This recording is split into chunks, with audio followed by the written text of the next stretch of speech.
O Vítor Monteiro é um homem do chamado sete ofício, um homem de muitas atividades, incansável, um apaixonado por esta ilha.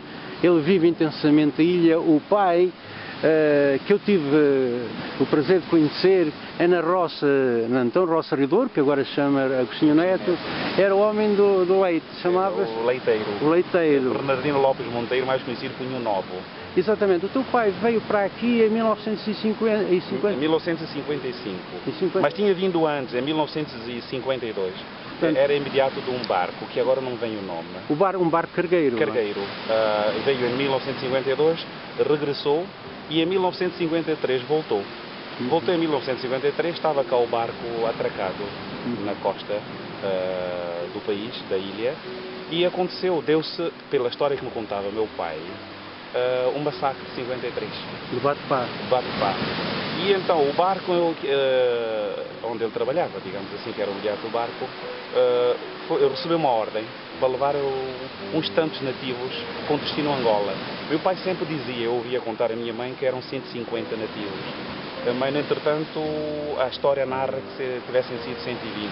Mas não importa, o número está lá próximo. E meu pai, havia um comandante português que levava esses tais nativos com hipotético destino a Angola. Diz a história que a uma determinada altura, meu pai confirmava também, que recebeu ordens superiores da ilha, particularmente do Gorgulho, do governador, para que os tais nativos fossem deitados ao mar, tirados ao mar. E meu pai não aceitou. Meu pai mais 3 cabo-verdianos que estavam no barco Opuseram-se.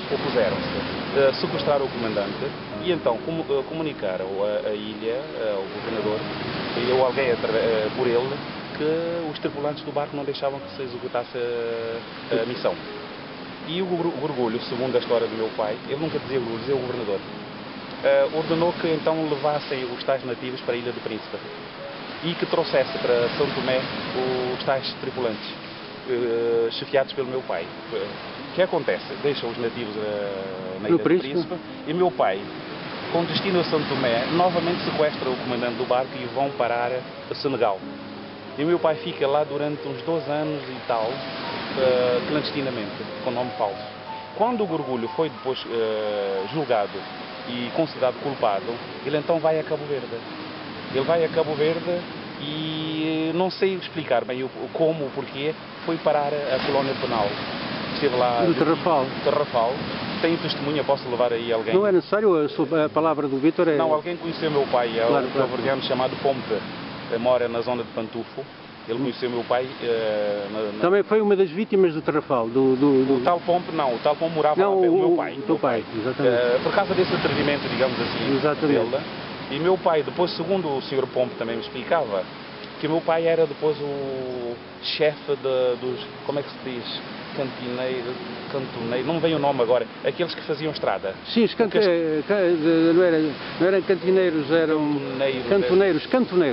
cantoneiros. Eles faziam a estrada como castigo. O meu pai era chefe, faziam a estrada. E lá o meu pai conheceu a minha mãe. Minha mãe é que dava água aos...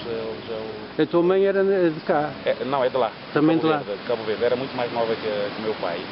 E então meu pai dizia à minha mãe, quando se resolveu tudo, ele disse à minha mãe, olha, eu conheci um país, uma ilha, onde se mete uma manduqueira, pode-se abandonar 3 meses depois. Ao regressar é só tirar o caule, tem lá como é que é dizer, o tubérculo, a mandioca grande. E ele vinha para São Tomé não vinha a São Tomé, queria vir para São Tomé, vinha definitivamente. E eu pensava ter 2 coisas, ou uma loja ou uma roça. E pronto, houve uma contradição entre o meu pai e o patrão do Rio do Ouro. Meu pai tinha muitos animais, criava cabras, patos, galinhas. Eu lembro, ele era na altura o homem que comercia o leite, ele tinha os seus animais também, tinha sua cabras. Autossuficiente, cabras, perus, patos, galinhas, a quantidade...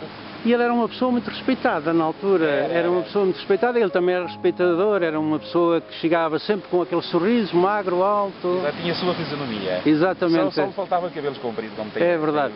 Era uma figura... Pois bem, foi um grande prazer ter estado aqui com o Vítor Monteiro. Ele é um homem daqueles que tem um grande carinho, nasceu nesta terra, ele ama esta terra, apaixonado por esta terra. Depois ele voltou a São Tomé. Voltou a São Tomé? Veio em 1955, Sim, prometeu a minha mãe que viesse, não? Veio e foi a parar a Roça Rio do Ouro. Então, um determinado dia, ele começou a construir uma casa na cidade. Para aquele tempo era uma casa de elite, sim. Diziam sobrado, que ele construiu um sobrado de cima e baixo. Sim. Os turistas quando vinham, lembro os suecos, quando vinham sempre iam lá fazer fotografia. E chegou aos ouvidos do patrão. Alguém comunicou ao patrão que o meu pai estava a fazer um sobrado na cidade. Ele chama o meu pai e diz, olha, o Sr. Bernardino vai ser transferido para Fernão Dias. Eu trabalhei lá em Fernão Dias. E o meu pai disse, não, para Fernão Dias não vou, patrão. No campo de concentração. Ele disse, e o patrão pergunta ao meu pai, mas porquê é que não vai? Lá tem muito mosquito e não tem luz. E o patrão diz, olha lá, o senhor parece branco, mas não é branco. Porque ele era muito branco de cor, ele é da Ilha de Fogo. Sim. O senhor não é branco. E não sei o que vou fazer consigo. E o meu pai diz ao patrão, olha, 13 anos dizer sim senhor, hoje disse não senhor, ponha-me fora da roça. E ele pôs o meu pai fora da roça, com uma história muito longa que estou a preparar um livro. Claro, vale a pena, Vítor.